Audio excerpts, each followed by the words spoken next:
got some news for you. Piracy is making a major comeback. People once thought that Netflix would kill piracy. You know what it's actually doing?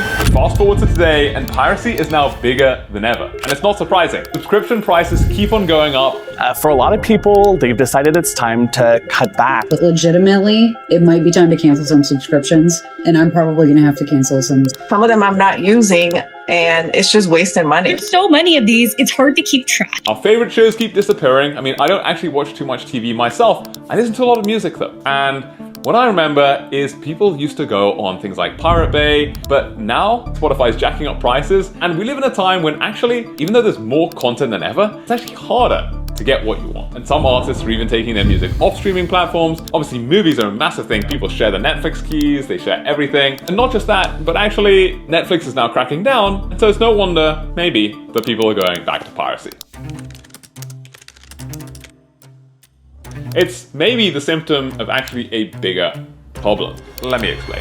A handful of companies control what we can and cannot watch, what we can listen to, what we can't listen to, and it just keeps on getting worse. Where Gen Z and Gen Alpha have absolutely no control and no ownership. When I was a kid, one of my favorite things was going and getting new DVDs with my family. I remember actually one of my favorite movies was Lion King, and this was actually before DVDs even. I remember the VHS cassette that we had. We actually bought that one, and I still own a couple of them. Discs as well, so I'd go to the store, I'd buy these CDs, I'd burn them, listen to them then on my computer. But when was the last time that anyone actually bought a movie? When was the last time anybody actually bought a CD? 99% of people are just streaming their music. Gen Z probably won't even own a single film or show on a physical drive anywhere. They'll just have subscriptions and they'll pray that the shows they love, the music that they love, doesn't get removed. These days, if I want to listen to something, I need to go to YouTube Music, which actually I use, and see if they've got it. I know that some people will even use VPNs to try and get access to other content libraries out there, and otherwise, you just need to sign up to a totally new platform and hope that you remember to cancel it later.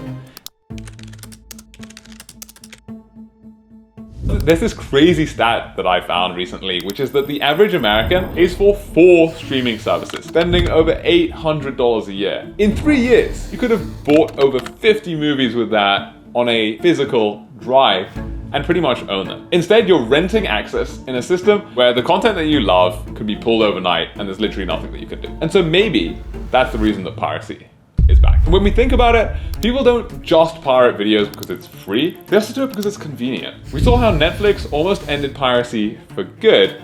People were saying things like, why would anyone pirate if they can get unlimited movies and shows legally for just a couple of dollars or just several dollars per month? People were happy to pay for the convenience. And for the past several years, millions and millions of people continued to pay for multiple subscriptions even, despite the constant increase in prices. When you start messing with convenience, access to the movies, the songs that people have paid for, I think that's probably when the problems begin. Even digital purchases became unreliable. Amazon literally removed movies that people had bought because it turns out that you don't own that digital movie. You just paid for a temporary license. If you stream music, you're getting that license. If you stream films, you're getting that license. It's temporary. The license can be taken away, and when your license runs out, when your subscription runs out, it's gone.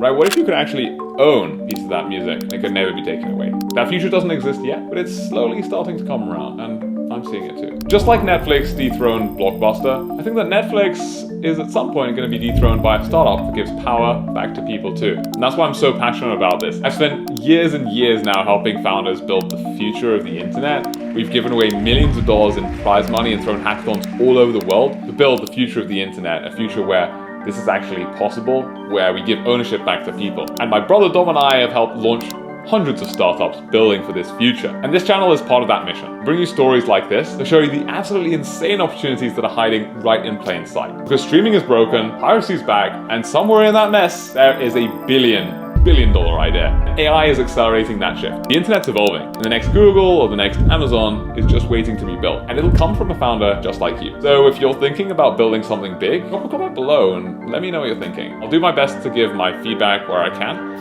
and also keep on sharing more ideas like this one. So, we'll see you at the next hackathon, and stay safe out there from the pirates.